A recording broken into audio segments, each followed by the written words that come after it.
ഇത് കുട്ടി നിക്കറില്ലല്ലോ. അറിയൂലേ? എന്റെ കമന്റിൽ ഞാനത് കണ്ടു ഗൈസ്. ഇതെന്റെ പേഷ്യന്റ് ആണെന്ന് പറഞ്ഞിട്ട്. അല്ല, ഇതെന്റെ മാമനാണ് ഗൈസ്. ഈ നിൽക്കുന്നതാണ് എന്റെ മാമൻ. അപ്പുറത്ത് ചിരിച്ചുകൊണ്ട് നിൽക്കുന്നത് ഞാനും. പക്ഷെ ഞങ്ങളെ അവനക്ക് മനസ്സിലാക്കാൻ കഴിഞ്ഞില്ല ഗൈസ്. എന്തിനാ? ആണാ?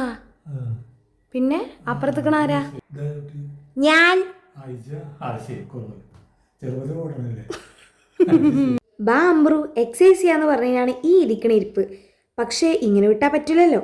പെട്ടെന്ന് വിടാ, കൂടുതലൊന്നും ബുദ്ധിമുട്ടിപ്പിക്കില്ല എന്ന് ഉറപ്പ് കൊടുത്തിട്ടാണ് ഈ ഇരുന്ന് ചെയ്യുന്നത്. ഇപ്പോൾ ഇങ്ങനെയുള്ളവർക്ക് വാശി കുറച്ച് കൂടും. അതും കൂടെ ഒന്ന് പരിഗണിക്കണം. പിന്നെ മെല്ലെ മെല്ലെ തുടങ്ങാന്ന് ഞാൻ തന്നെ വിചാരിച്ചേ. എക്സസൈസ് ചെയ്യാനൊക്കെ ഇഷ്ടമായി തുടങ്ങി കഴിഞ്ഞാൽ പിന്നെ അതങ്ങ് ട്രാക്ക് ആയിക്കോളും. എങ്കിലും ഇടയ്ക്കിടയ്ക്ക് തീരാറായില്ല എന്നുള്ള ചോദ്യം വരും കേട്ടോ. ഇപ്പം തീരും, കുറച്ചുകൂടെ എന്ന് പറഞ്ഞ് സമാധാനിപ്പിക്കും. പിന്നെ എൻ്റെ മെയിൻ ഐറ്റം പേടിപ്പിക്കല. എക്സസൈസ് ചെയ്തില്ലെങ്കിൽ ഇനിയും കൂടുതൽ വീഴും, അപ്പം ആര് നോക്കുമെന്ന് പറഞ്ഞ് മെല്ലെ അങ്ങ് പേടിപ്പിക്കും. പിന്നെയും കുറച്ച് കുറച്ച് പിറുപിറുത്ത് ചെയ്യാൻ തുടങ്ങും. ഇന്ന് വളരെ ലഘുവായിട്ട് ബ്രീത്തിങ് എക്സസൈസും എല്ലാ ജോയിൻസും ഒന്ന് മൂവ് ചെയ്യിപ്പിച്ചു. നാളെ തൊട്ട് വാശിയൊന്നും കാണിക്കാതെ എക്സസൈസ് ചെയ്യാമെന്ന് പറഞ്ഞിട്ടുണ്ട്. അപ്പം ശരി, നാളെ വീഡിയോ കാണാം. So it's Nazriya Irfana from physio tips. Follow for more details.